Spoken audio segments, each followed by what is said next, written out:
एक बार की बात है, एक किसान की घड़ी कहीं खो गई। वैसे तो घड़ी की कीमत नहीं थी, पर किसान उसे भावनात्मक रूप से जुड़ा हुआ था और किसी भी तरह उसे वापस पाना चाहता था।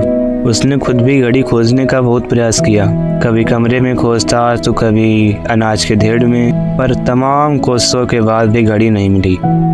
उसने निश्चय किया कि वो इस काम को बच्चों की मदद लेगा और तभी बच्चों को आवाज़ लगाई, सुनो बच्चों, तुम में से जो भी कोई मेरी खोई हुई घड़ी लाकर देगा, मैं उसे 100 रुपये इनाम में दूंगा। फिर क्या था, सभी बच्चे जोर शोर से इस काम में लग गए। वे हर जगह खाक छानने लगे, ऊपर नीचे बाहर आंगन में हर जगह। घंटों बीत जाने के बाद घड़ी नहीं मिली। अब लगभग सभी बच्चे हार मान चुके थे और किसान को भी यही लगा कि घड़ी नहीं मिलेगी।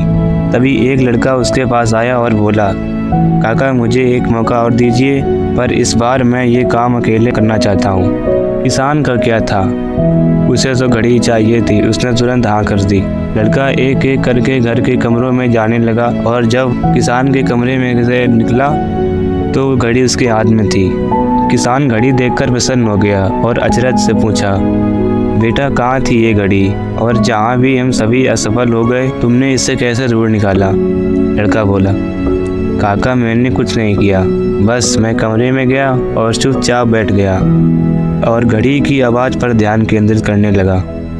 कमरे में शांति होने के कारण मुझे घड़ी की टिक टिक सुनाई दी गई, जिससे मैंने उसकी दिशा का अंदाज़ा लगा लिया और अलमारी के पीछे गिरी ये घड़ी खोज निकाली।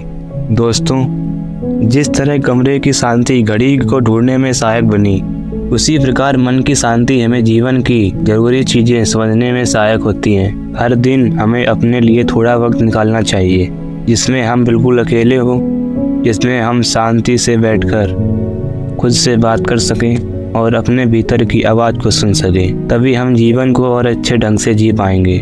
दोस्तों, अगर आपको यह कहानी अच्छी लगे तो प्लीज़ चैनल को सब्सक्राइब करें।